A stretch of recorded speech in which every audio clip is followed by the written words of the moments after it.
Hey y'all, it's Katie and welcome back to my channel. Today we are in part 4 of our series on DEKA Zones strategy. Today we'll be specifically looking at the dreaded air bike, Zone 7, and the dead ball shoulder over or wall over, Zone 8. Here we go.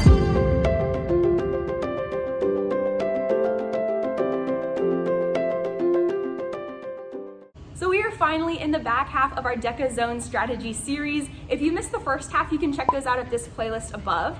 But today marks the beginning of what DEKA calls the gateway, or the hardest 4 zones in DEKA, which are all right here at the end. So today we're gonna zoom in and focus on the air bike, Zone 7, and the dead ball shoulder over or wall over, which is Zone 8.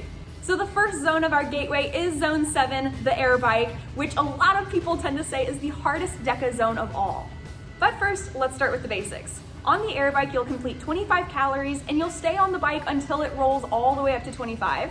And all the bikes are standard for males and females. So there's not a whole lot to say about technique here other than you can adjust the seat height and the forward backward of the saddle, so you can adjust that however you want it to be. And for an ideal seat setup, you'll want to make sure your knee has a slight bend in it when your pedal is all the way at the bottom of the circle.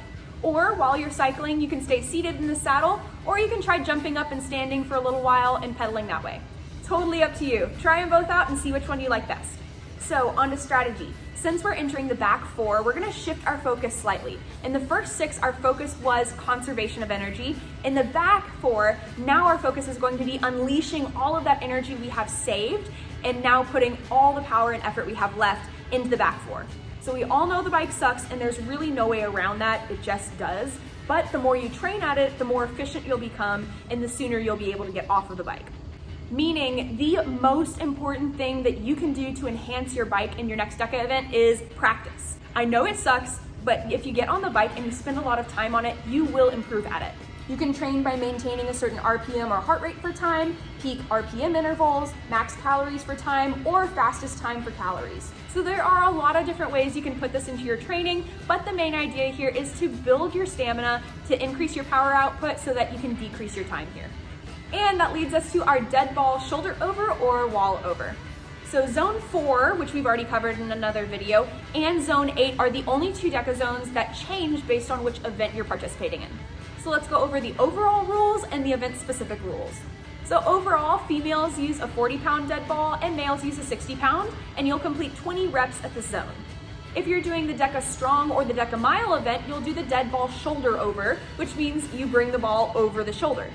But if you're doing the DEKAFit event, you'll take the ball and throw it over a 4-foot wall in front of you, run around to the other side and throw it back over for 20 full reps. This is called the dead ball wall over, and you have to make sure that you're standing between the wall supports every time you throw the ball over so that the rep counts. And for this video specifically, I'll be talking technique and strategy for the dead ball shoulder over because that is the event you'll see most often in the DEKA events. But even if you just practice the shoulder over at your own gym, a lot of gyms don't have a 4-foot wall for you to practice with. That's okay because the shoulder over will help you build strength that is applicable to that wall over. Jumping into technique. The most common way I see people do the ball over is with this 2-stage pickup, and then they do a whole 180 turn before they pick the ball up again. And you might be able to get pretty quick there, but here's 2 fixes that you can do for your shoulder over that will make it even faster.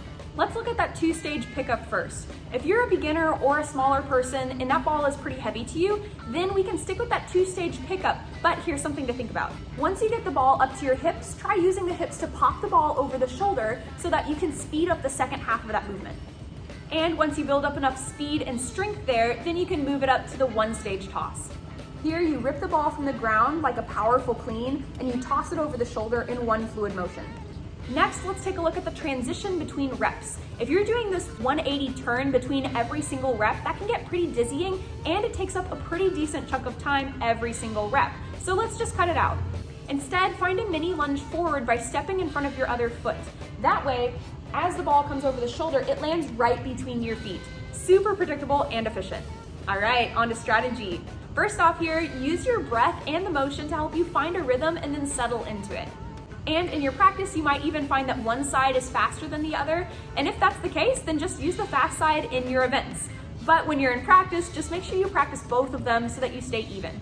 And like everything else in DEKA, efficiency is key. So the more seamless and smooth you can make those ball overs in practice, the more efficient and easier they'll be when you're dead tired in Zone 8. And that's all you need to know about DEKA Zones 7 and 8. If you enjoyed this video, go ahead and like and subscribe to stay tuned for more. And let me know how your training is going. This series is all for you guys and to help you in your DEKA events. So if it has helped, go ahead and let me know how. Otherwise, I will see you guys in the next video. Stay healthy. Bye.